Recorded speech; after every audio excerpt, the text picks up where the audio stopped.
जाणीव आहे आणि उपाशीपोटी किंवा मन नसताना जबरदस्तीनं पुढं ठेवणं याला मी चांगल्या रीतीने ओळखतो. कारण मी माझा जो परिचय पुण्यात आलेला आहे अशा भारतभर मनोवैज्ञानिक आणि एज्युकेशनल काउन्सिलिंग करतो. त्याच्यामुळे तुमचा मी अंत पाहणार नाही. विचार मंचावर विराजमान सन्माननीय अतिथीगण, ज्यांची जयंती आपण साजरी करतोय असे विद्रोही, त्या काळातील विद्रोही महात्मा ज्योतिराव फुले यांना माझं विनम्र अभिवादन. पत्नी कशी असावी, स्त्री म्हणून कर्तव्य काय करावं,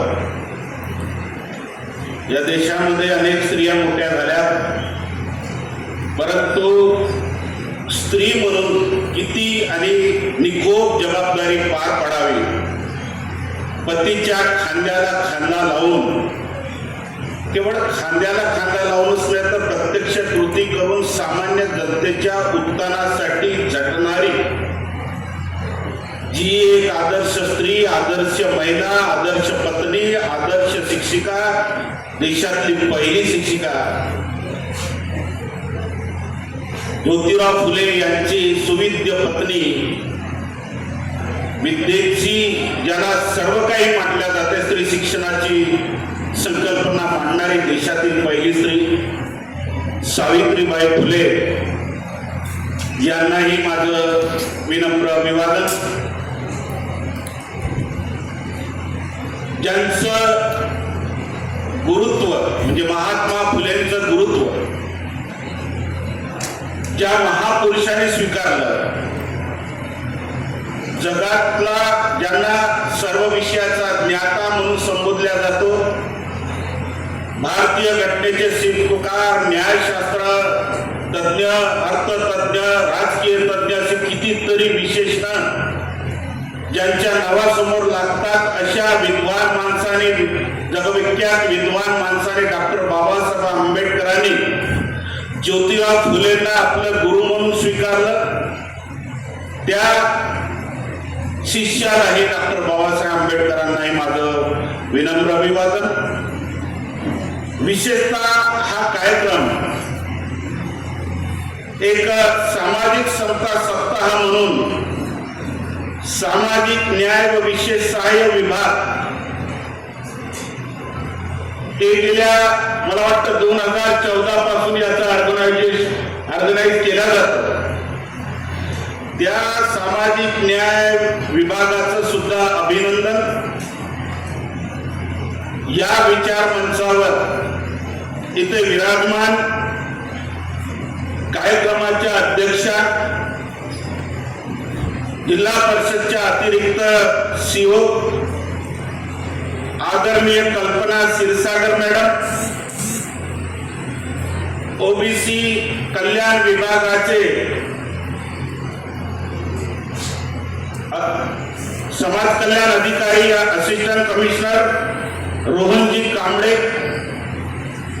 आणि ज्यांच्या उपस्थितीत नव्हे तर संपूर्ण कार्यभार ज्यांच्यावर सोपवला आहे आणि जे एक सामाजिक जाणीवेने भारवलेले आहेत आणि ज्यांना समाजातील सामान्य माणसाचं म्हणजे तिन्ही अधिकारी भारवले आहेत, परंतु ज्यांच्यावर मुख्य जबाबदारी आहे असे सामाजिक न्याय विभागाचे सहाय्यक आयुक्त विनोदजी मोहतुरे साहेब आणि ते आताच आपल्या समोर ज्यांनी आपले विचार व्यक्त केले असे ते ॲडव्होकेट, माझे साथी ॲडव्होकेट डॉक्टर मधुकर कोटनागेजी आणि आता नुकतेच आपल्यासमोर मोठ्या तळमळीने पोट तिडकीने ज्योतिराव फुलेंचे विचार ज्यांनी मांडले असे ते भीमराव भगत सर, आणि गेल्या अनेक वेळेपासून आपण इथं तात्काळत बसला आणि ज्यांच्यासाठी हा कार्यक्रम ऑर्गनाईज केला आहे, कारण पुढची पिढी बलवान व्हावी, ताकदवान व्हावी, सुदृढ व्हावी, निरोगी व्हावी आणि आम्ही ज्या ठिकाणी बसलोय त्या ठिकाणी येऊन बसावी, ही भावना सामाजिक न्याय मंत्रालय विभागाने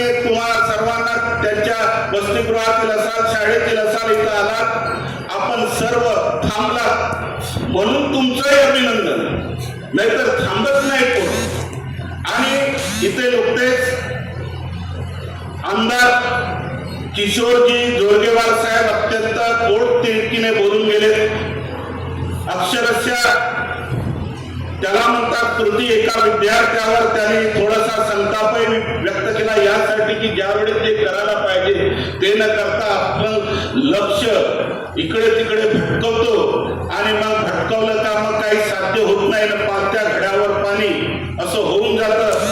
परंतु तळमळीने ते बोलून गेले की आमचा विद्यार्थी कसा असावा, ज्यावेळेस जे करायला पाहिजे ते केलं पाहिजे असं सांगणारे या विधानसभा क्षेत्राचे आमदार आदरणीय किशोर भाऊ जोरगेवारजी जे बोलून गेलेत आणि या विभागाचे सर्व कर्मचारी मित्र हो. मी 2015 मध्ये सामाजिक सत्ता समारंभाचा समारोपीय कार्यक्रमाचा मुख्य वक्ता होतो. 2015 नंतर आज मला 2026 मध्ये आपल्या समक्ष येण्याची संधी मिळाली. तुम्ही विद्यार्थी म्हणून मी तुम्हाला सर्वप्रथम सांगतो की माझ्या हातून कमीत कमी कितीतरी अधिकारी झाले ज्यांना मी समुपदेशन केलेलं आहे. कोणी मॅनेजर आहे, तर कोणी क्लास 1 अधिकारी आहे, प्रोफेसरची, मास्टराची, इन्स्पेक्टरची, तर कमीच नाही असे कितीतरी पोरं, कितीतरी नौजवान माझ्या समुपदेशनातून खूप मोठे झाले आहेत. मी तुम्हाला सांगितलं तर थोडंसं औपचारिक वाटेल. तुमच्यासारख्या लेकरांना भारतातून जे मानसिक थोडेसे डिसऑर्डर होतात त्यांना ऑपरेट करण्याचं काम करतो आणि ते योग्य दिशेने जावं हे माझं प्रोफेशन आहे. फक्त मी इथे लेट पोहोचलो साहेब, दिलगिरी व्यक्त करतो. एका टेलिव्हिजनचा इंटरव्ह्यू वेळेवर त्यांनी मला सांगितलं की साहेब तुम्हाला 10 वाजता आम्हाला इंटरव्ह्यू घ्यायचा आहे. मी त्यांना म्हटलं की तुमचा वेळ बदला, परंतु नागपूरवरून टेलिव्हिजनचं चॅनल माझ्या घरापर्यंत आलं. प्रसिद्धीचा मोह मला नाही, परंतु आल्यानंतर जाऊ नका असंही मी म्हणू शकत नाही. आणि म्हणून त्यांनी अर्धा घंटा जवळजवळ माझी मुलाखत घेतली. आणि मुलाखत घेण्याचं कारणही तेच होतं की 2015 मध्ये माझ्यासोबत डायसवर माझा मुलगा होता. 2015 मध्ये इथं डायसवर होता तो. आज या चंद्रपूर जिल्ह्यातून केंद्रीय विद्यापीठ सेंट्रल युनिव्हर्सिटी ऑफ कर्नाटकामध्ये इलेक्ट्रिकल इंजिनिअरिंग मध्ये PhD होण्याचा पहिला बहुमान माझ्या मुलाने मिळवला आणि त्याच्यामुळे माझी इंटरव्ह्यू म्हणजे माझा मुलगा 2015 मध्ये इथे डायसवर होता, आज तो घरी आहे, त्याच्यामुळे माझा इंटरव्ह्यू. आनंद होईलच की मुलामुळे कुणाच्या बापाला मान सन्मान मिळत असेल तर ते वडील नक्कीच तो प्रोग्राम पहिलं प्रायोरिटी देईल. त्यामुळे मी तुमच्या कार्यक्रमाला इथं उशिरा पोहोचलो. याबद्दल तुम्हा सर्वांची दिलगिरी व्यक्त करतो.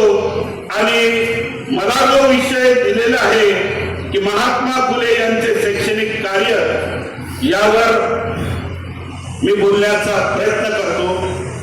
तसंही आम्ही लोक जास्त बोलत नाही, कारण आम्हाला हायकोर्टमध्ये जेव्हा बाजू मांडताना 10-15 मिनिटांमध्ये बाजू मांडावं लागतं. मी विचार करत माझ्या परीने करेल की तुम्हाला योग्य रीतीने जे मला सांगता येईल तेवढं सांगण्याचा प्रयत्न करेल. ना हम हिंदू मुसलमान, ना हम हिंदू मुसलमान, ना हम रामो रहीमन, ना हम हिंदू मुसलमान, ना हम रामो रहमन, ना हम काजी पुरोहित, ना हम काजी पुरोहित, भेद से आगे खड़े हैं हम, भेद से आगे खड़े हैं हम। महात्मा फुले का मकसद पूरी किताब अगर पढ़ोगे तो महात्मा फुले जी का मकसद यही है कि फक्त इंसान है हम, फक्त इंसान है। साथियों, महात्मा फुलेच्या शैक्षणिक विचारावर बोलत असताना महात्मा फुलेच्या थोड्याफार इतिहासामध्ये आपल्याला जावंच लागणार। महात्मा फुलेंनी शिक्षणाचं महत्व ओळखून, त्यापूर्वीच्या वक्त्यांनी सांगितलं आहे की शिक्षणाचं महत्व ओळखून त्यांनी मुलीची पहिली शाळा काढली। त्यानंतर त्यांनी कामगारांसाठी जे दिवसा काम करतात त्यांच्यासाठी सायंकाळी त्यांनी शिकावं म्हणून त्यांनी कामगाराची शाळा काढली। त्यानंतर स्त्रियांना जी शिक्षणाची संधी नव्हती ती संधी उपलब्ध करून देण्याचा त्याने शिक्षणाचं महत्व ओळखलं होतं। आणि सामान्य माणसाचं जे मोठं होण्याचं साधन आहे, मोठं होण्याची साधनं आहेत, एक आहे व्यापार, दुसरं आहे राजकारणामध्ये जे लोक मोठे होतात, लोकशाहीमधून मोठे होतात, तिसरं आहे तुमच्याकडे शेती जमीन जुमला असेल तर मोठं होतं, चौथं क्षेत्र आहे सिनेमामध्ये आपण एखादी आपली कला गुण कौशल्य जर विकसित केलं तर लगेच मोठं होतं, पाचवं आहे स्पोर्ट्समन झालं तर मोठं होतं, सहावं आहे आपण एखादी कंपनी खोलून, बरेच लोक देशामध्ये जवळजवळ 18 लाख कंपन्या आहेत, त्या कंपन्यामध्ये आपण नोकर बनण्याचा प्रयत्न करतो, त्या कंपनीचे मालक मोठे होत असतात। आणि सर्वात मोठं शस्त्र आहे की जे माणसाला बदलवतं आणि माणसाचा दर्जा, आज इथं जे अधिकारी वर्ग उभे आहेत, जे बसले आहेत खुर्चीवर, एक राजपत्रित अधिकारी म्हणून, त्यांचं मोठं पण तुम्ही जर त्यांना जर विचारलं तर ते नक्कीच सांगतील की शिक्षण हे सर्वात मोठं साधन आहे की माणसाचा एंटायर दर्जा बदलतो। आज आमचा ऍडव्होकेट का तर त्याने LLB LLM केलं, आज साहेब अधिकारी का तर त्याने MLW केलं, कोणी डॉक्टर का तर त्याने MBBS BHMS BUMS केलं। म्हणजे माणसाचा दर्जा बदलवण्याचं साधन या देशात जर एक मेळ असेल तर ते शिक्षण आहे। आणि म्हणून महात्मा ज्योतिराव फुलेंनी त्या काळात ओळखलं, कारण त्या काळात शिक्षणाचा अधिकार हा विशिष्ट वर्गाला होता। आज त्या वर्गाची क्रिटिसाइज टीका करण्यात काही अर्थ नाही। त्यावेळेसची व्यवस्था अशी होती की शिक्षण हे विशिष्ट वर्गाने घ्यावं आणि विशिष्ट वर्गाने घ्यावं आणि त्या विशिष्ट वर्गाने अशी चाकोरीबद्ध धार्मिक ग्रंथ सुद्धा निर्माण केले आणि त्या धार्मिक ग्रंथामध्ये असं सांगितलं की माणसामध्ये जे उच्च निश्चितता आहे ती देवानीच निर्माण केलेली आहे। निर्मिती कोण केली आहे? देवानी केलेली आहे।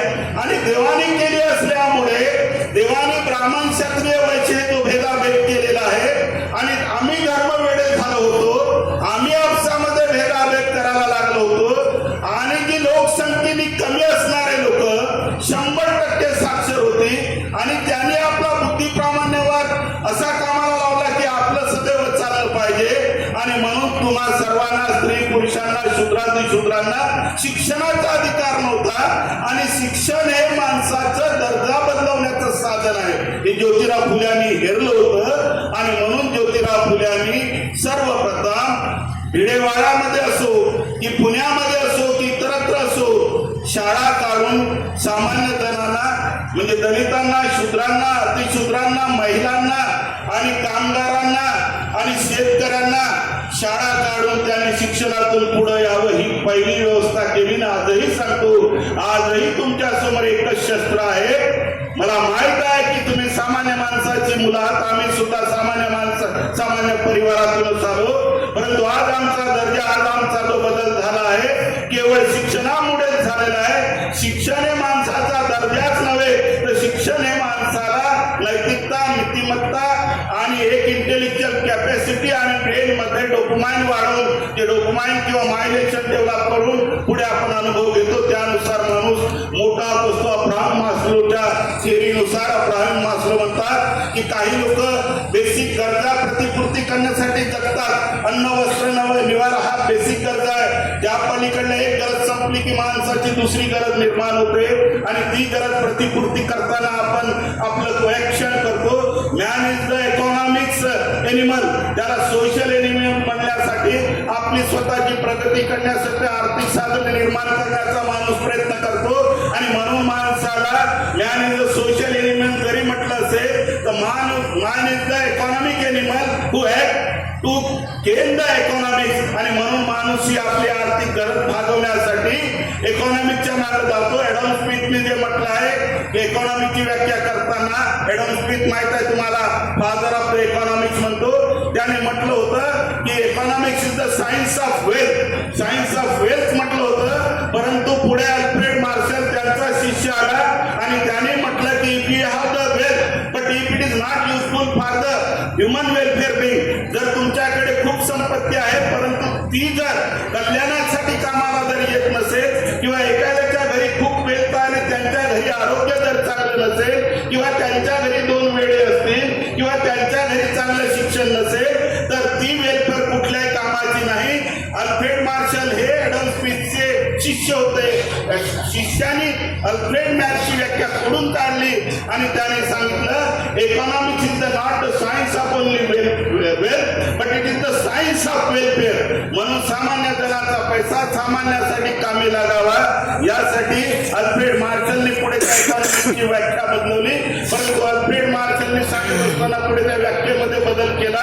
पुढे रॉबिन्सन आले, पुढे सॅम्युएल्सन आहेत आणि अलीकडे अर्थशास्त्राचा अत्यंत महत्वाचा आहे आणि अर्थ ज्याच्याकडे इकॉनॉमिक ग्रोथ आणि डेव्हलपमेंट नाही त्याचं जगणं कुणाचा तरी तो मानसिक गुलाम होतो आणि कुणाचा तरी चाकर बनतो, नौकर बनतो, लाचारी पत्करतो आणि म्हणून तुम्हाला आर्थिक जे धनलाभ किंवा आर्थिक स्रोत जर निर्माण करायचे असतील तर विद्यार्थी मित्र हो, फक्त शिक्षण हे तुमच्या समोर एकमेव साधन आहे आणि हे साधन एकमेव असल्यामुळे महात्मा ज्योतिराव फुल्यांनी त्या काळात हेरलं होतं आणि म्हणून महात्मा ज्योतिराव फुल्यांनी शिक्षणाची मुहूर्त मेढ रोवली होती आणि ही रोवत असताना अनेक विद्रोह त्यांना करावे लागले आणि जे लोक शिक्षणावर आपली मालकी हुकुमशाही गाजवून बसले होते आणि शिक्षण आमचा अधिकार आहे म्हणत होते त्या लोकांनी महात्मा फुलेंना सडेतोड विरोध केला. तुम्हाला माहित आहे की सावित्रीबाई फुले जेव्हा शिकवायला जायच्या तेव्हा त्यांच्या याच्यावर सेन माराचे, गोटे फेकाचे 2 साड्या घेऊन सावित्रीबाई फुलेंना शिकवावं लागत होतं. त्यानंतर सावित्रीबाई फुले सोबत ज्योतिराव फुलेंना मारेकरी पाठवले होते मारून टाकण्यासाठी, जिवंतपणे समाप्त करण्यासाठी. परंतु मारेकरी पुढे पटकन गेले. ज्योतिराव फुलेंना पदोपदी छेडण्यात आलं. याचं कारणच हे होतं की ज्योतिराव फुलेंनी जसं ऑक्सिजनवर माणूस जगतो आणि मोठा होतो, पाण्याशिवाय राहू शकत नाही, तसंच माणसाचं मोठेपण सिद्ध करणारं सर्वात मोठं शस्त्र जर कुठलं असेल ते शिक्षण आहे आणि म्हणून हे शिक्षणावर ज्याची मोनोपल्ली होती, जसं कारखानशाहीवर कोणाची मोनोपल्ली आहे, एखाद्या उत्पादनावर जशी मोनोपल्ली असते तशीच वर्ण व्यवस्थेने शिक्षणावर विशिष्ट वर्णाची मोनोपल्ली तयार केली होती. त्या मोनोपल्लीला खतम करण्याचं काम मोनोपल्ली म्हणजे एकाधिकारशाही, इंग्रजी समजत नसेल तर एकाधिकारशाही होती. त्या एकाधिकारशाहीला खतम करण्याचं काम ज्योतिराव फुलेंनी केलं आणि ज्योतिराव फुलेंची ग्रंथसंपदा तुम्हाला माहित आहे. गुलामगिरीमध्ये ज्योतिराव फुले म्हणतात विदे विना मती गेली, मती विना नीती गेली, नीती विना गती गेली, गती विना वित्त गेले आणि वित्त विना शूद्र खचले. आणि एवढे नंतर फक्त कोण्या एका अविद्येने केले. अविद्य असणारा माणूस, शिक्षण नसलेला माणूस, त्याच्यामध्ये आणि जनावरांमध्ये फार काही फरक नसतो. माणूस बनावं आणि माणसाला जी जन्मजात जी काही क्षमता आहे, प्रत्येक माणसामध्ये कुठली तरी क्षमता असतो. कोणीही निकामा किंवा कोणीही निकामी नसतो. परंतु ज्याला चांगलं वातावरण मिळत नाही, ज्याला कोणी सपोर्ट करत नाही किंवा जो कोणी त्यांच्या समोर सोर्स उभे करून देऊ शकत नाही, त्यावेळेस आपल्यामध्ये असणारं जे नॅचरल फिनॉमिना ज्याला म्हणतो, प्रत्येक व्यक्तीमध्ये ब्रेनमध्ये क्षमता असते, ती क्षमता उपयोगी यावी यासाठी आपल्याला साधनं किंवा व्यवस्था उपलब्ध पाहिजे. ती व्यवस्था उपलब्ध करून देण्याचं काम त्या काळात ज्योतिराव फुलेंनी केलं. That's why we salute the Jyotirao Phule की ज्यांनी आम्हाला शिक्षणाची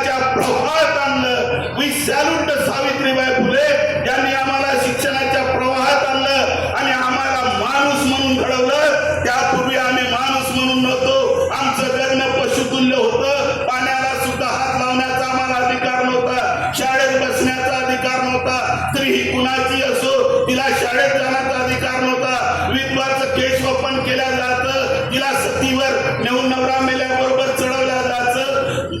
या सर्व बाबीचा त्या काळात विरोध करणे एवढी साधी सोपी घटना नव्हती. आज सुद्धा तुम्ही एखादी जर गोष्ट बोलली धर्माच्या विरुद्ध तर तुमच्या विरुद्ध तुटून पडतात लोक. परंतु त्या काळात महात्मा फुलेने जो विद्रोह केला त्यांचे फळ आम्ही चाकत आहोत आणि ते फळ चाकायचं असेल आणि त्यांचं शिक्षणाचा विचार आपल्याला कृतीमध्ये, परंतु आम्ही जयंती उत्सव प्रिय झालो. आंबेडकरांची जयंती आपण साजरी करतो, सावित्रीबाई फुलेची जयंती साजरी करतो, महात्मा फुलेची जयंती साजरी करतो, छत्रपती शाहू महाराजांची जयंती साजरी करतो.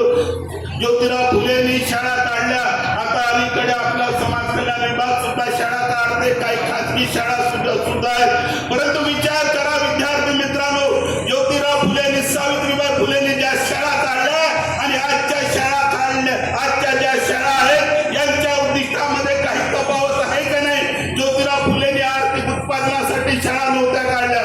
ज्योतिराव फुलेंनी तुमची जडणघडण करण्यासाठी शाळा काढल्या होत्या. ज्योतिराव फुलेंनी तुमच्या उत्थानासाठी शाळा काढल्या होत्या. परंतु अलीकडले शाळा आणि कॉलेज कर्मवीर भाऊराव पाटलांनी ज्या शाळा काढल्या किंवा डॉक्टर बाबासाहेब आंबेडकरांनी शाळा कॉलेज काढले, त्यांची उद्दिष्ट आणि आजच्या शाळा कॉलेज मधली उद्दिष्ट जमीन अस्मानचा फरक आहे. इथं पैशाच्या जोरावर आर्थिक उत्पन्न सदनतासाठी शाळा काढल्या जातं आणि काही लोक मग त्याचे बळी पडतात आणि लाखो रुपये देऊन विद्वत्तेच्या जोरावर न जाता पैशाच्या जोरावर तुम्ही ज्या शाळा कॉलेजमध्ये शिकता त्या शाळा कॉलेजमध्ये मला वाटत नाही की योग्य ते शिक्षण मिळत असेल. आणि म्हणून गेल्या 30 वर्षामध्ये आपल्या जिल्ह्यातून एकच पोरगा आयएस का होतो याचं कधी आपण चिंतन केलं काय? गेल्या 30 वर्षात आदित्य चंद्रभान देवने आनंद निकेतन कॉलेजच्या प्राध्यापकाचा एक मुलगा काय होतो आयएस ऑफिसर होतो. याचं कारण असं आहे साथीओ की ज्योतिराव फुलेंनी ज्या उद्देशाने शाळा आणि शिक्षणाची मुहूर्तमेढ रोवली होती त्यांच्याकडे जे शिक्षक होते, ज्योतिराव फुले म्हणतात की शेतकऱ्यामधून शिक्षक नेमावा. ज्योतिराव फुले म्हणतात की शिक्षण हे कुठल्याही खाजगी संस्थेला देऊ नये, ते सरकारनेच चालावं. आम्ही ज्योतिराव फुलेची जयंती साजरी करतो, परंतु काय ज्योतिराव फुलेचे कुठलीच विचार आमच्या सरकारने सुद्धा उतरवले काय?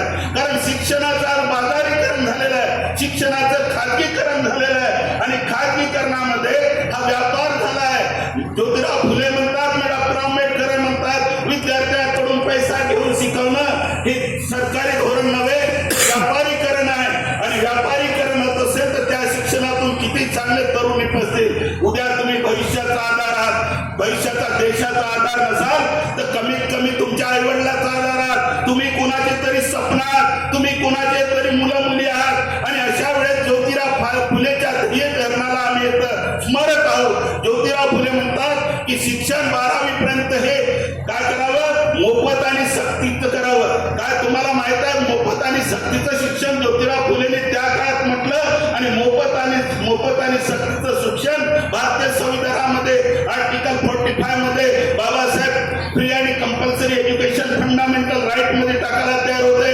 परंतु फंडामेंटल राईट मध्ये टाकू नये असं त्याही वेळेस विरोध झाला आणि ते एज्युकेशन आर्टिकल 45 मधून 21A मध्ये कधी आलं असेल तुम्हाला वाटतं? 82वी दुरुस्ती झाली आणि 2002चा एक झाला आणि RT 2009 मध्ये सुरू झालं आणि 1 एप्रिल 2010 पासून RT एज्युकेशन सुरू झालं, ते लागू झालं. विचार करा, महात्मा फुलेंनी सर्वप्रथम जे आपण फ्री आणि कंपल्सरी एज्युकेशनचा जनक जर कोण असेल तर महात्मा फुले आहे. 12वी पर्यंत मोफत शिक्षण म्हणणारा जनक जर कोण असेल तर महात्मा फुले आहे. आणि शिक्षणामध्ये शिक्षक कसा असावा, शेतकऱ्यामधून शिक्षक व्हावा, वयाच्या 12 पर्यंत शिक्षण मोफत करावं असा सांगणारा जर कोण असेल तर महात्मा ज्योतिबा फुले होता. याचं कारणच असं आहे की शिक्षण हे वाघिणीचं दूध आहे. डॉक्टर बाबासाहेब पुढे त्यांचा शिष्य म्हणतो की महात्मा ज्योतिराव फुलेंनी जे मानवतावादी दृष्टिकोन त्या काळात दिला होता, सर्व मानव समान आहे असं महात्मा फुलेंनी विद्रोह केला होता.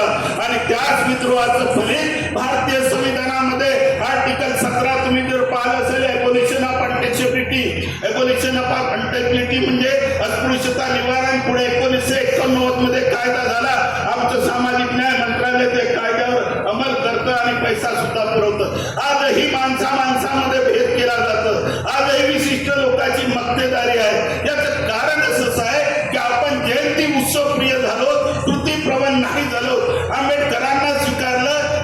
फुलेंना स्वीकारलं, परंतु ज्योतिराव फुलेंचं जे कार्य आहे की सर्वांनी शिकावं, सर्वांनी प्रगतीच्या प्रवाहात घ्यावं, सर्वांनी या देशाचा हातभार व्हावा, देशाचा पोशिंदा जर कोणी असेल तर शूद्र आहे, असे महात्मा ज्योतिराव फुले त्या काळात म्हणत होते. परंतु या देशाचा पोशिंदा शेतकरी, सामान्य शूद्र यांची अवस्था जर विचार केली तर आजही शूद्र अतिशूद्र आजही प्रगतीच्या प्रवाहापासून कोसो दूर आहे. अशा वेळेस महात्मा फुलेंचं ब्राह्मणाचं कसं पाठवते आम्हाला अंतर आयोगासमोर केलेली महात्मा फुलेंनी जे साक्ष दिली ते आठवतं आम्हाला. महात्मा फुलेंनी अंतर आयोगासमोर साक्ष देताना प्राथमिक शिक्षणाचं महत्व समजावून सांगितलं की प्राथमिक शिक्षण तुम्ही वरून खाली झिरपू द्या, वरून खाली झिरपू द्या म्हणजे प्राथमिक शिक्षण पहिलं कोणाला द्या, उच्चवर्णीयाला द्या, नंतर मग वैश्य शिकतील, नंतर शूद्र शिकतील, नंतर अतिशूद्र शिकतील. ही त्या काळातली जी रूढी परंपरा होती. महात्मा ज्योतिराव फुलेंनी सांगितलं की शिक्षण कसं केलं पाहिजे, सर्वप्रथम शूद्रांना शिक्षण द्या, अतिशूद्रांना नंतर शूद्रांना द्या, नंतर मग वैश्यांना शिक्षण द्या आणि शेवटी ब्राह्मणांना द्या. शिक्षण हे खालून वर केलं पाहिजे. म्हणजे किती प्रशासकीय दृष्टिकोन महात्मा ज्योतिराव फुलेंचा होता. म्हणजे सामान्याकडून सुरुवात करायचं, शून्याकडून सुरुवात करायचं आणि पुढे चालायचं असा द्रष्टा विचार करणारा महापुरुषच असू शकतो. आणि त्या महापुरुषानं रात्रंदिवस तुमच्यासाठी सतत मेहनत केली, राब राबला, फार कमी आयुष्य मिळालं असं इथं लोकांनी सांगितलंय. आपल्या घटनेमध्ये मग डॉक्टर B.R. आंबेडकरांनी त्या आर्टिकलला उचलण्याचा प्रयत्न केला आणि घटनेचं जेव्हा आपण प्रियंबल पाहतो, सामाजिक, आर्थिक व राजनीतिक न्याय, समाजवादी व धर्मनिश्चय, लोकशाही आपण जे म्हणतो, काय सामाजिक आणि आर्थिक व राजनीतिक न्याय सर्वांच्या लोकांच्या वाट्याला आला. महात्मा फुलेचं स्वप्न साकार झालं? नक्कीच नाही. महात्मा फुलेने जे म्हटलं होतं सर्वांना समान शिक्षणाची संधी द्या, आज शाळेमध्ये भेदाभेद आहेत. पब्लिक स्कूल, केंद्रीय विद्यालय, नवोदय विद्यालय, मिलिटरी स्कूल, त्यानंतर ग्रामीण स्कूल, जिल्हा परिषदच्या शाळा बंद होण्याच्या मार्गावर आहेत, त्यानंतर प्रायव्हेट शाळा, त्यानंतर विना अनुदानित शाळा. या शाळेमध्ये भेदाभेद नाही का? काय महात्मा फुलेच्या स्वप्नानुसार हा भारत घडतोय? काय महात्मा फुलेंच्या विचारानुसार इथं शिक्षण पद्धती अवलंबल्या जाते? नक्कीच नाही. जर महात्मा फुलेचे विचार, जर डॉक्टर बाबासाहेब आंबेडकरांचे विचार, शैक्षणिक विचार जर सरकारने कृतीत उतरवले असते, आमदार महोदय गेले त्यांना मी सांगितलं असतं. मागे 2015 मध्ये मी जेव्हा आलो होतो तेव्हा मंत्री होते आमचे मुनगंटीवार साहेब, त्यांना सांगितलं होतं तेव्हा नगर परिषदच्या शाळा ह्या कोणत्या अलीकडे डिजिटल शाळा झाल्या. कारण नगर परिषदच्या शाळेकडे कोणी लक्ष द्यायला तयार नाही, सामान्य माणसाच्या शिक्षणाकडे लक्ष द्यायला तयार नाही. तुम्ही इथं थोडंसं कॉन्व्हेंट मध्ये फीस भरू शकता. मी मुंबईला राहिलेला माणूस आहे, 21 पर्यंत मुंबईची कॉन्व्हेंटची फीस चांगला अधिकारी क्लिअर करू शकत नाही. परंतु महात्मा फुलेचं जे उद्दिष्ट होतं की सर्वांना समान शिक्षण मिळावं आणि घटनेमध्ये जे उद्दिष्ट आम्ही सामाजिक आर्थिक न्यायाची, सर्वांना समान संधीची, डिग्निटी आणि स्टॅटसची गोष्टी केली आहे, व्यक्ती प्रतिष्ठा आणि व्यक्तिनिष्ठा. मी नेहमीच म्हणतो की केवळ उभं राहून प्रार्थना स्लोगन म्हणल्यानं काही साध्य होत नाही.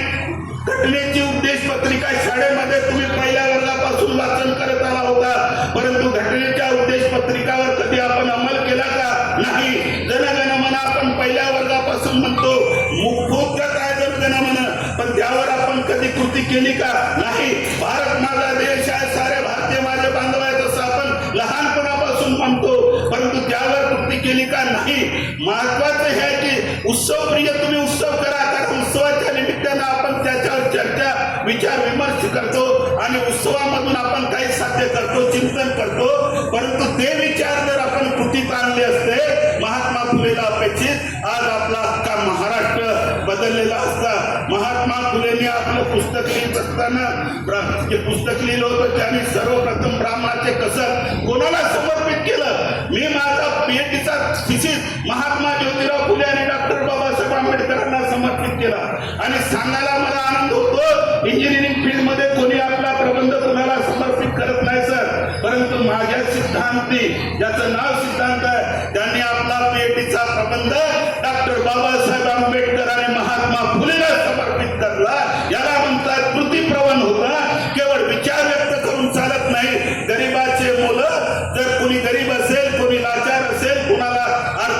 संपन्नता नसेल तर त्यांना मदत करणं म्हणजे सामाजिक न्याय होय.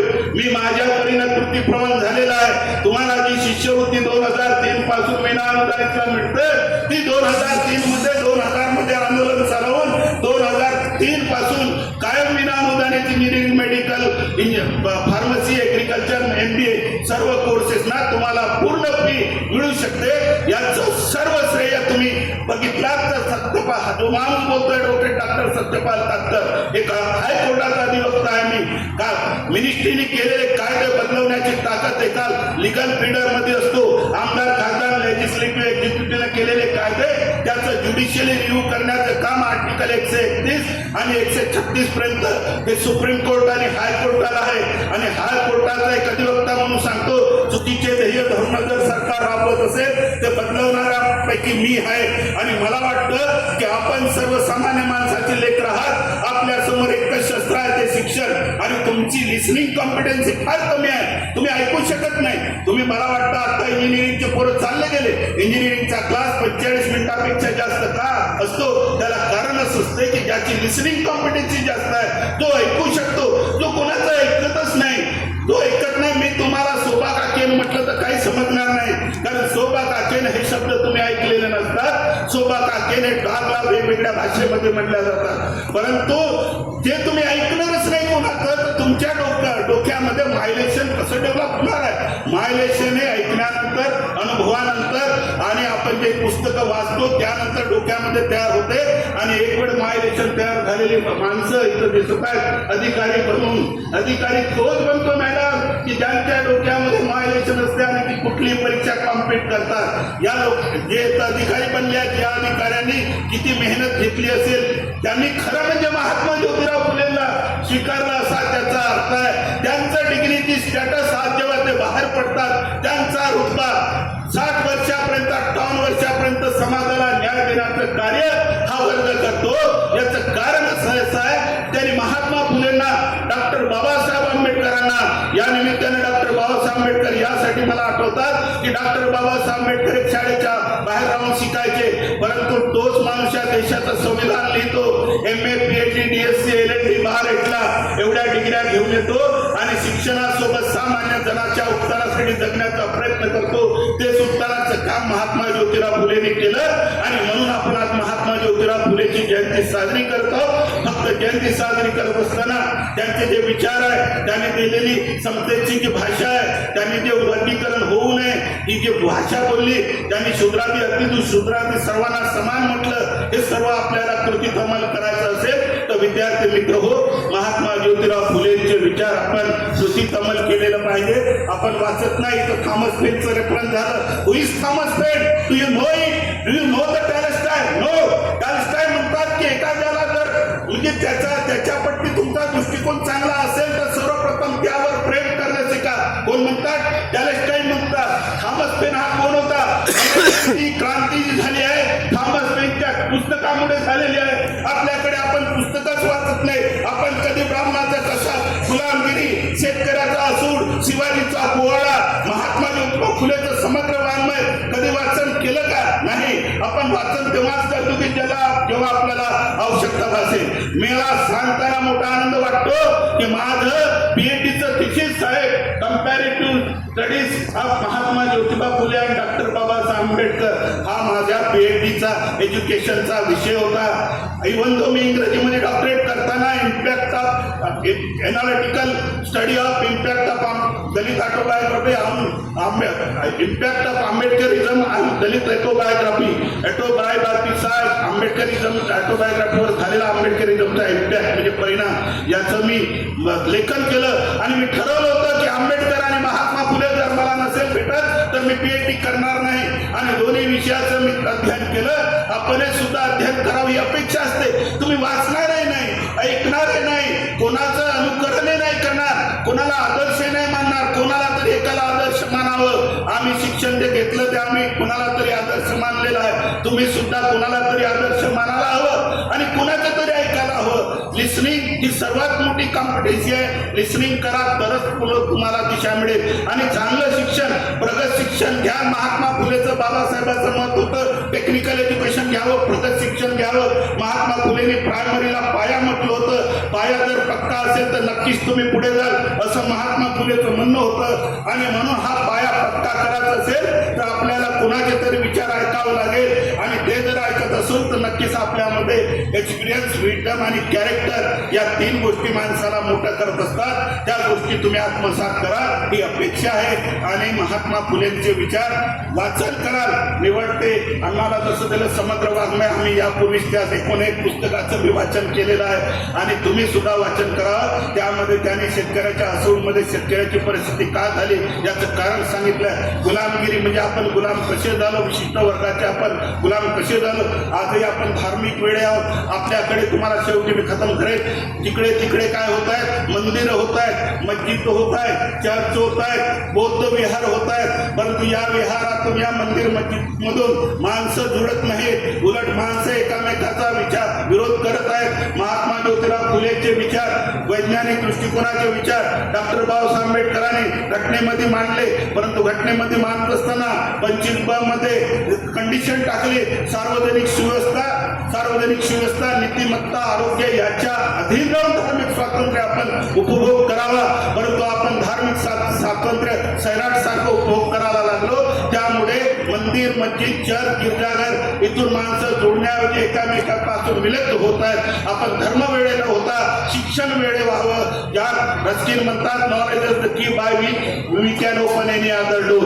जॉन रस्किन जे सांगून गेलेत की ज्ञानामध्ये अशी ताकद आहे, ज्ञानामध्ये एवढी ताकद आहे की जगातला कुठलाही दरवाजा आपल्याला खडखड टिळा दार वगैरे तुम्ही सिस्टमॅट लिहिली वाचाल तर तुमच्या लक्षात येईल की जे आपण कथा वाचतो ती कथा म्हणजे कुठल्याही जगाचा दरवाजा शिक्षणातून उघडतो.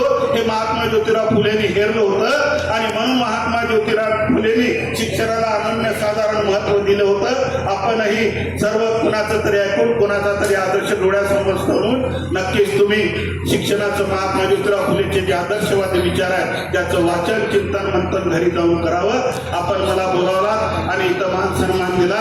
2015 नंतर 2026 मध्ये कदाचित मी नाही येत असं सिच्युएशन झालं होतं. पण मला वाटलं की ते अधिकाऱ्या मुलं मुली असतात आणि मुलीचं कोणाचा मुलगा जर मोठा होत असेल, कोणाच्या मुलाला फायदा होत असेल माझ्या बोलण्याचा, प्रगत शिक्षण म्हणजे ॲडव्हान्स एज्युकेशन घ्या.